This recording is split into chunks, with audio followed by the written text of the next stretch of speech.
Top 9 मोठ्या घडामोडी पाहूयात। महाराष्ट्राचे मुख्यमंत्री हिंदी कशी आणता येईल याचा विचार करतात राज ठाकरेंची फडणवीसांवर टीका। उद्योगांसाठी जमिनी विकू नका, पार्टनर व्हा, राज ठाकरेंचं आवाहन। महाराष्ट्र राज्याचा मुख्यमंत्री महाराष्ट्रात लहान मुलांना हिंदी कशी आणता येईल आणि शिकवता येईल याचा विचार करतोय। मराठी सोबत विद्यार्थ्यांना आणखी एक भाषा शिकायला मिळाली तर काय वावगं। भारतीय भाषेला विरोध करायचा आणि इंग्रजी भाषेला पायघड्या घालायच्या, फडणवीसांचं राज ठाकरेंना प्रत्युत्तर।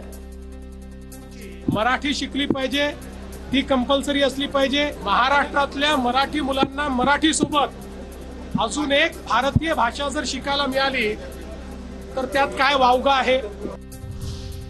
भ्रष्टाचारी तितुका मिळवावा, भाजप पक्ष वाढवावा, उद्धव ठाकरेंची टीका। तर सरकार महाराष्ट्रामधून मराठी संपवायला निघालंय, ठाकरेंचा आरोप। भारतीय जनता पक्षाचं काय चाललेलं आहे, जसं समर्थ रामदास म्हणाले होते की मराठा तेतुका मिळवावा, महाराष्ट्र धर्म वाढवावा, तसं आता भाजपवाले म्हणतात भ्रष्टाचारी तेतुका मिळवावा, भाजपा पक्ष वाढवावा।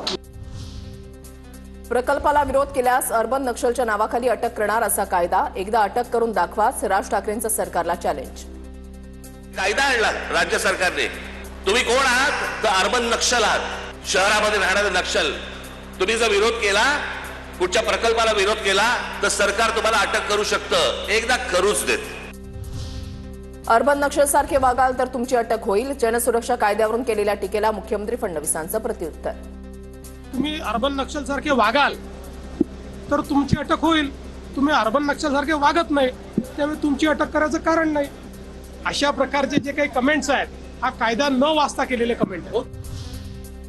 पुण्यात राजकीय दादागिरी पाहायला मिळते, दादागिरी मोडून काढणाराच जो त्यासोबत येईल त्याचं स्वागत, फडणवीसांचा रोख कुणाकडे। मोठ्या प्रमाणात उद्योग क्षेत्रामध्ये, व्यापारामध्ये एक दबाव आपल्याला पाहायला मिळतो। दादागिरी होत असल्यास केसेस दाखल करूनही न ऐकल्यास मकोका लावण्याच्या सूचना, राज्यामध्ये कुठेही दादागिरी खपवून घेणार नाही, अजित पवारांची माहिती।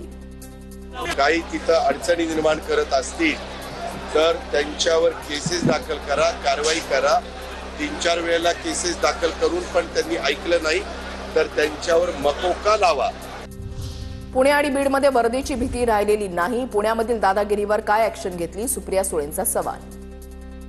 लाडकी बहीण योजनेत झालेला 4,900 कोटीचा 800 का 900 कोटीचा प्रचंड भ्रष्टाचार, तो कुणाच्याही चुकीच्या अकाउंटमध्ये गेला नाही गेला, हा भ्रष्टाचाराचाच एक भाग आहे। पुणे MIDC मध्ये अजित पवारांची, भाजपची की शिंदेच्या नेत्यांची दादागिरी आहे, कोण दादागिरी करताय, फडणवीसांनी नावं जाहीर करावीत, रोहित पवारांची मागणी।